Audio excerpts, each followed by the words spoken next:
Alina Polyakova, we are approaching the second anniversary of Russia's invasion. I want to ask your honest assessment of what the situation is in Ukraine right now.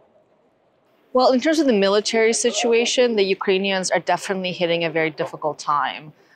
We are facing a situation in which the Russians have doubled down. They've adapted their military strategy and tactics. They've dug in quite effectively, and they've adapted technically. So a lot of innovations that the Ukrainians had a competitive edge with at the beginning of the war, the Russians have now copied. And what we're really looking at is a situation in which the Ukrainians are desperate now for more military equipment, for more ammunition, for more support from Ukraine's partners and allies, which of course has been stuck in the United States now for several months. And without that support, I think we're facing a very, very dire situation. And we haven't seen, I don't think, the potential worst of this war.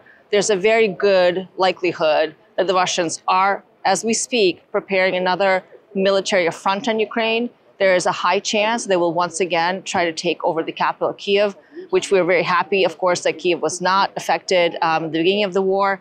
But this is not something that we can take for granted. So we're in a really critical point right now in terms of the military situation. Do you feel, obviously, Ukrainian people overwhelmingly reject the notion of partitioning. However, is partitioning inevitable, and will it happen sooner rather than later?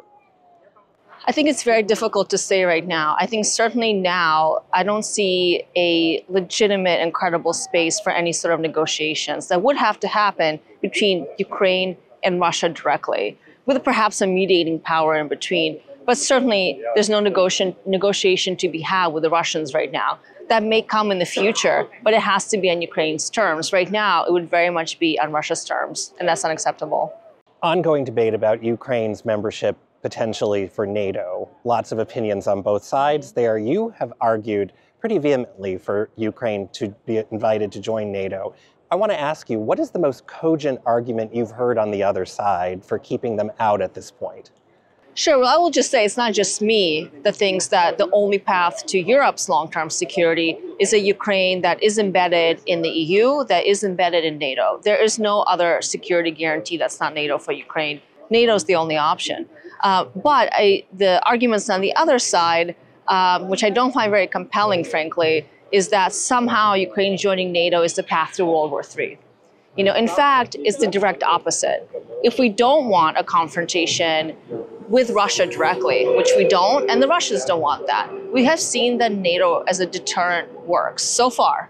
And again, we can't take this for granted. So far, NATO works as a deterrent.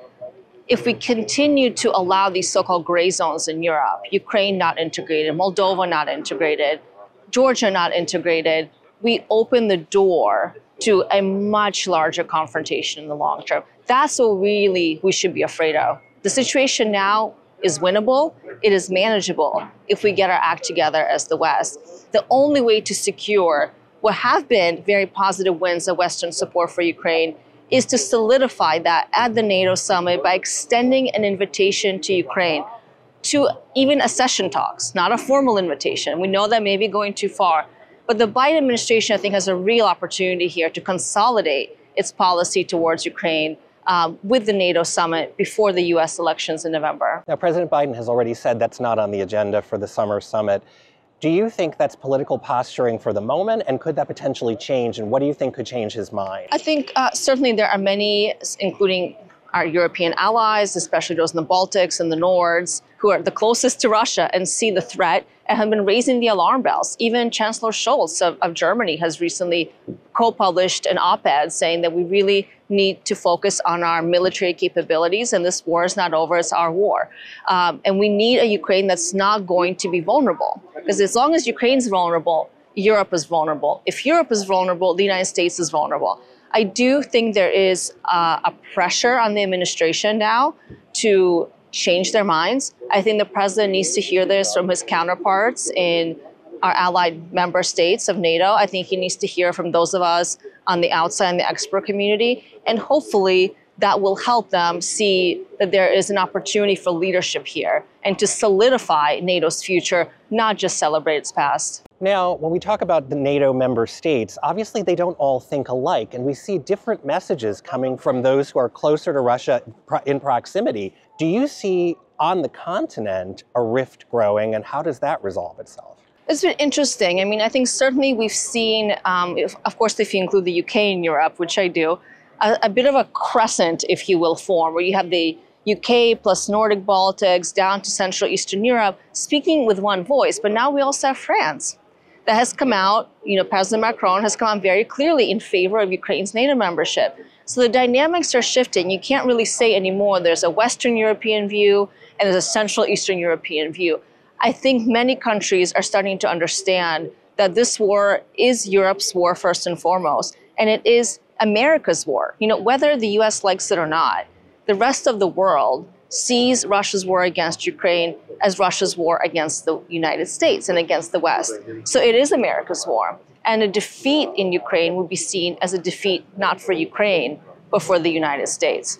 There was one interesting point that you made in the Foreign Affairs article that you wrote that I think would be interesting for our audience because they geek out on NATO stuff like we do, that a big argument has been bringing Ukraine in right now could trigger Article 5, could push more NATO members into direct combat with Russia, but you actually say that's a misinterpretation of Article 5. That's correct.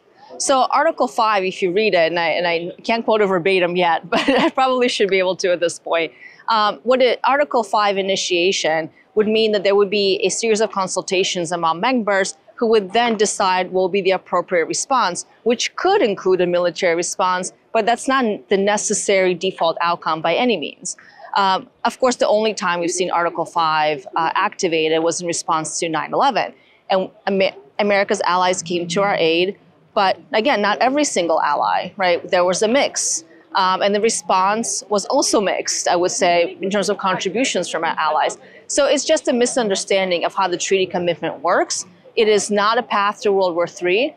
And certainly, while there is an active hot combat on Ukraine's territory, it's difficult to see full integration of Ukraine into NATO. But we need to start doing the accession conversations.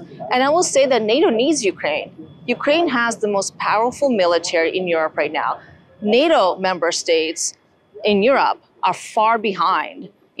Some countries like Germany will take decades to rebuild their military capabilities. Ukraine has a lot to offer. It's battle tested. They have capabilities from so many countries. They've put together in effective battle-tested ways. There's a lot that Ukraine will provide to NATO, not just vice versa. I think we have to see it in those terms as well, not just as, this is some sort of charity for Ukraine. That's not what this is. Final question. As we look to November and the US presidential election, to what extent is there pressure to get some resolution on the table before that election, and how do you see a Trump second presidency impacting Ukraine? Well, of course, it's impossible to predict, the outcome of the election, but I think certainly what a potential Trump presidency will look like. All we can do is look to the first term and try to understand what would happen in the second. This may not be the most popular view, and despite what Trump has said recently about NATO, he may believe that NATO as an alliance is unfair. He has said that many times. His views are quite clear. Can the US president just single-handedly pull out of NATO? No, Congress would never approve that. So if we look at the first term, Trump, when he was president, said a lot of quite unhinged things. It was very damaging from a trust perspective for the alliance. But in terms of what the administration did, it really was not so damaging. In fact, we ramped up our spending on NATO's eastern flank. US spent, I think, tenfold more on its defense commitments to NATO. So, it's not clear what would happen. In terms of the trust, having a potential US president say the things that Trump said about NATO is a huge problem. But in terms of what would actually happen, would it be disruptive? Yes. Would it be catastrophic? I don't think so. Alina Polyakova, thanks so much for joining us. Thank you. It was my pleasure.